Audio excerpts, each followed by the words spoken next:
కార్తీక పురాణం 5వ అధ్యాయము వనభోజన మహత్యము. వశిష్ఠుడు జనక మహారాజుతో వనభోజన వైశిష్ట్యాన్ని వివరిస్తాను విను అన్నాడు. ఓ రాజేంద్ర, కార్తీక మాస గొప్పదనాన్ని ఎంతని వర్ణించగలను. ఈ మాసంలో భగవద్గీతను చదవడం వలన కలిగే పుణ్యం అంతా ఇంత అని వర్ణించి చెప్పడానికి అలివి కానిది. అంత కాకపోయినా ఒక శ్లోకాన్ని చదివినా వారి అదృష్టాన్ని నేను వర్ణించలేను. ఆ విధంగా గీతను చదివిన వారు శ్రీమన్నారాయణ కృపకు పాత్రులై తరించడంలో ఎంతమాత్రం సందేహం లేదు. అలా చదివిన వారి యొక్క పూర్వజన్మ పాపాలన్నీ నశిస్తాయి. ఈ మాసంలో వనభోజనానికి అత్యంత ప్రాధాన్యం ఉంది. వనభోజనం వలన విష్ణులోకం లభిస్తుంది. నిత్య నైమిత్తిక కర్మలలో గాని భోజన కాలంలో గాని భ్రష్టులు సూతకం కలవారిని చూడడం, మాట్లాడడం, తాకడం వలన కలిగే సమస్త దోషాలు తొలగిపోతాయి. చెట్లు తీగలు మొక్కలు గల వనంలో ఉసిరి చెట్టు మొదట్లో సాలగ్రామాన్ని పెట్టి విష్ణువును ప్రార్థించి శాస్త్రం ప్రకారం దక్షిణ తాంబూలాలను ఇచ్చి పూర్ణకుంభాన్ని నివేదన చేసి బంధుమిత్ర సపారివార స్నేహితులతో కలిసి బంతి భోజనం చేసేవారి జన్మధన్యమే. నిత్య నైమిత్తిక కర్మలలో గాని భోజన కాలంలో గాని భ్రష్టులు సూతకం కలవారిని చూడడం, మాట్లాడడం, తాకడం వలన కలిగే సమస్త దోషాలు తొలగిపోతాయి. చెట్లు తీగలు మొక్కలు గల వనంలో ఉసిరి చెట్టు మొదట్లో సాలగ్రామాన్ని పెట్టి విష్ణువును ప్రార్థించి శాస్త్రం ప్రకారం దక్షిణ తాంబూలాలను ఇచ్చి పూర్ణకుంభాన్ని నివేదన చేసి బంధుమిత్ర సపారివార స్నేహితులతో కలిసి బంతి భోజనం చేసేవారి జన్మధన్యమే. వన సమారాధనలో భోజనం చేసి వారిని సమస్త పాపాల నుండి విముక్తులను చేసి దివ్యత్వాన్ని ప్రసాదిస్తుంది. పూర్వం ఒక బ్రాహ్మణి కుమారుడు దురాచార సంపన్నుడైనందువలన తండ్రిచే చంపబడ్డాడు. ఆయన కార్తీక మహత్యాన్ని వినడం వల్ల పవిత్రుడై తరించాడు అన్నాడు వశిష్ఠుడు జనకుడితో. జనకుడు, మునిశ్రేష్ఠ, ఆ బ్రాహ్మణ బాలుడు ఎవరు? అతడు చేసిన దురాచారులు ఏంటి? తండ్రి అతన్ని ఏమని చంపాడు? ఆ బాలుడు శక్తి విముక్తి ఏ విధంగా పొందాడు? వీటన్నిటిని వివరంగా చెప్పండి అని ప్రార్థించాడు వశిష్ఠుడు మహర్షిని. పూర్వం కావేరి నది తీరంలో దేవశర్మ అనే పేరు గల బ్రాహ్మణోత్తముడ ఉండేవాడు. అతడు దేవతారాధనలోను ధార్మిక కార్యకలాపాల్లోనూ శ్రద్ధాభక్తులు కలిగి సదాచార సంపన్నుడు. అతనికి దేవదత్తుడు అనే పేరు గల పరమ దురాచార సంపన్నుడైన కొడుకు ఉండేవాడు. ఆ దేవదత్తుడు తానే విజ్ఞానవేత్త అని విర్రవీగుతూ గర్వపడుతూ తండ్రి చేసే పనులను అన్నింటినీ తిరస్కార భావంతో హేళన చేస్తుండేవాడు. ఏదో ఒక విధంగా కుమారుణ్ణి సన్మార్గంలో ప్రయాణింపచేయాలని ఆ పండితోత్ముడు ఎంతగా ఆరాటపడినా ఎన్ని ప్రయత్నాలు చేసినా ఆ పండిత పుత్రుడు తండ్రికి లొంగలేదు. ఒక రోజున తండ్రి కుమారుణ్ణి పిలిచి, నాయనా, రాను రాను నీ ఆగడులు శృతి మించిపోతున్నాయి. ఎవరు ఏ పని చేసినా వారిని వారు చేసిన పనులను విమర్శిస్తున్నావు. అందరితో తగాదాలు పెట్టుకుంటున్నావు. మనది ఎంతటి సదాచార కుటుంబం, పూజలు పునస్కారాలతో పునీతమైన కుటుంబం. మన ఇంటికి వచ్చిన వారికి మర్యాద ఇవ్వడం మన ధర్మం. ఇవన్నీ చేయకపోగా అవధులు తప్పి పాపపు పనులు చేస్తున్నావు. రాను రాను పతనమైపోతున్నావు. ఇక మీదటైనా వివేకవంతుడివై మంచి మార్గంలో ప్రయాణిస్తూ భక్తితో మెలుగుతూ ఉండు. కుటుంబ గౌరవాన్ని నిలబెట్టు అంటూ మందలించాడు. తండ్రి మందలింపు విన్న కుమారుడు తండ్రిని ఎంతో వెటకారంగా చూశారు.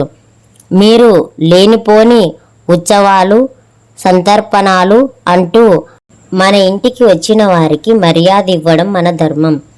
ఇవన్నీ చేయకపోగా అవధులు తప్పి పాపపు పనులు చేస్తున్నావు. రాను రాను పతనమైపోతున్నావు. ఇక మీదటైనా వివేకవంతుడవై మంచి మార్గంలో ప్రయాణిస్తూ భక్తితో మెలుగుతూ ఉండు. కుటుంబ గౌరవాన్ని నిలబెట్టు అంటూ మందలించాడు. తండ్రి మందలింపు విన్న కుమారుడు తండ్రిని ఎంతో వెటకారంగా చూశారు. మీరు లేనిపోని పనికిరాని ప్రయాసలతో అయిన వారిని కాని వారిని నమ్ముకుంటూ భక్తి ఉత్సవాలు, తర్పణలు అంటూ అనవసరమైన ఖర్చు చేస్తున్నారు. మీకు ఇహలోకంలో సుఖభోగాలు, చెలిమి కలిమిలు, స్వేచ్ఛ విహారాలు ఏమి తెలుస్తాయి, ఎలా తెలుస్తాయి అంటూ ఎగతాళి ఆడారు. నాయనా, నువ్వు నన్ను ఏమన్నా పర్వాలేదు, సహిస్తాను. 10 మందిలో మంచి పేరు తెచ్చుకొని పనులు చెయ్యి. పూజలు పునస్కారాలు పరజీవనాన్ని కాపాడుతాయి. ఇది పరమ పవిత్రమైన కార్తీక మాసం. ఈ మాసంలో చేసే స్నాన సంధ్యా దీపారాధనలు, సామారాధనలను, తర్పణాలు సమస్త పాపాలను పాలద్రోలుతాయి. ఉత్తమ గతులు కలుగుతాయి. కనీసం ఈ నెల రోజులైన నీతి నియమాలు పాటిస్తూ ధర్మ కార్యాలతో కాలాన్ని గడుపు అని ప్రబోధన చేశాడు తండ్రి. నానా, నువ్వు ఎంతటి అమాయకుడివి. నెలలు కొన్ని మంచివి కొన్ని చెడ్డవి అనుకోవడం ఏంటి? గుళ్ళో దీపాలు వెలిగిస్తే పుణ్యం వస్తుందేమో కానీ అవే దీపాలు ఇంట్లో వెలిగించుకుంటే వెలుతురు వస్తుంది. ఇంటి నిండా వనభోజనాల పేరుతో అయిన వాళ్ళకి కాని వారికి పెట్టడం కన్నా మన చుట్టాలకి, బంధువులకి, మిత్రులకు కనుక వండి వడ్డిస్తే వాళ్ళు తృప్తి పడతారు. అప్పుడు వాళ్ళు మనకి ఇంత పెడతారు, మన పట్ల మంచి మనసుతో ఉంటారు అంటూ అనేక విధాలుగా తండ్రిని దుర్భాషలాడాడు. కుమారుని మాటలు విన్న తండ్రికి మిక్కిలి కోపం వచ్చింది. కుమారునితో, ఓరి దుర్మార్గుడా, నేను చెప్పిన మాటలు వినడం ఆచరించడం లేకపోగా నన్నే ఎగతాళి చేస్తున్నావు. నువ్వు ఇకపై మానవునిగా ఉండడానికి పనికిరావు కనుక మూజికానివై ఏలకువై ఏ చెట్టు తొర్రలోనో కాలం గడుపుతూ బతుకు అని చెప్పించాడు. తండ్రి శాపవాకులు విన్న దేవదత్తుడు భయంతో వణికిపోతూ తండ్రి పాదాల మీద పడిపోయాడు. నా అవివేకానికి ఇంతటి కఠిన శిక్ష విధించావేమిటి? నన్ను కరుణించు, నాకు శాప విమోచనాన్ని అనుగ్రహించు అంటూ తండ్రి కాళ్ళ వేళ్ళ పడ్డాడు. కుమారా, నా శాపానికి తిరుగులేదు. తప్పక నువ్వు అనుభవించి తీరాల్సిందే. ఇప్పటికైనా పశ్చాత్తాపడుతున్నావు కనుక శాప విమోచనం సమయం చెబుతాను. ఎప్పుడు నువ్వు కార్తీక మాస మహత్యాన్ని వింటావో ఆనాడే నీకు శాప విమోచనం అవుతుంది అని చెప్పాడు.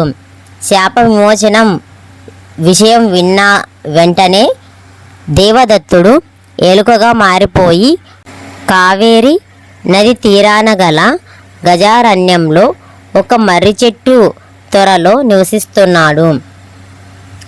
కొంతకాలం గడిచినాక విశ్వామిత్ర మహర్షి శిష్య సమేతుడై వనభోజన కారణంగా గజారణ్యానికి వచ్చాడు. కార్తీక మాస స్నానం చేసి చెట్టు కింద శ్రీమన్నారాయణ్ణి ఆరాధించి తన శిష్యులకు కార్తీక పురాణాన్ని వినిపిస్తున్నాడు. ఆ సమయంలో ఆ చెట్టు తొర్రలోనే ఉన్న ఎలుక బయటకు వచ్చి పూజా ద్రవ్యాల కోసం ఎదురు చూస్తోంది. ఆ దారిలో పోతున్న కిరాతకుడు విశ్వామిత్రుని అతని శిష్య గణాలని చూసి ఎవరో దారిని పోయే బాటసారిలే అనుకొని వారి వద్ద ఉన్న ధనాన్ని అపహరించాలనే కోరికతో వారి దగ్గరకు వచ్చారు. కానీ మహర్షిని అతని శిష్యులను చూసిన తర్వాత ఆ కిరాతకుడి మనసే మారిపోయింది. సంస్కారవంతుడై మహర్షికి నమస్కరించాడు. విశ్వామిత్రుడితో, మీరు ఎవరు? మిమ్మల్ని చూడగానే నాలోని క్రూరత్వం తొలగిపోయింది, ఆనందం కలుగుతోంది. మీరు ఏ దేవుణ్ణి ఆరాధిస్తున్నారో చెప్పి నన్ను కూడా కృతజ్ఞుణ్ణి చేయమని ప్రార్థించాడు.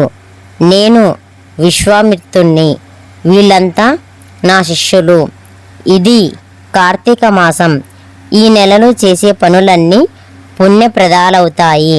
నదిలో స్నానం చేసి విష్ణుమూర్తిని ఆరాధించి వనభోజనం చేసే వాళ్ళకి పుణ్యగతులు కలుగుతాయి. ఆ కారణంగానే నీకు కూడా జ్ఞానోదయమైంది కనుక నువ్వు ఈ కార్తీక వ్రతాన్ని ఆచరించు, జీవన్ముక్తుడివి అవుతావు అని విశ్వామిత్రుడు చెప్పాడు. విశ్వామిత్రుని ద్వారా కార్తీక పురాణాన్ని, వనభోజన విధానాన్ని విన్నాడు దేవదత్తుడు. వెంటనే ఎలకగా ఉన్న దేవదత్తుడు బ్రాహ్మణ బాలునిగా మారిపోయాడు. విశ్వామిత్ర మహర్షికి నమస్కరించి ఆయన అనుమతి తీసుకొని తన తండ్రి దగ్గరకు వెళ్ళాడు. ఆ కిరాతకుడు కూడా విశ్వామిత్రుని ఆదేశంతో కార్తీక పూజ చేసి ముక్తి పొందాడు. అన్నం పరబ్రహ్మ స్వరూపం కనుక అన్నాన్ని నిందించకూడదు, అన్నం పెట్టిన వారిని నిందించకూడదు అని తెలియజేస్తోంది ఈ కథ. 5వ రోజు పారాయణం సమాప్తం.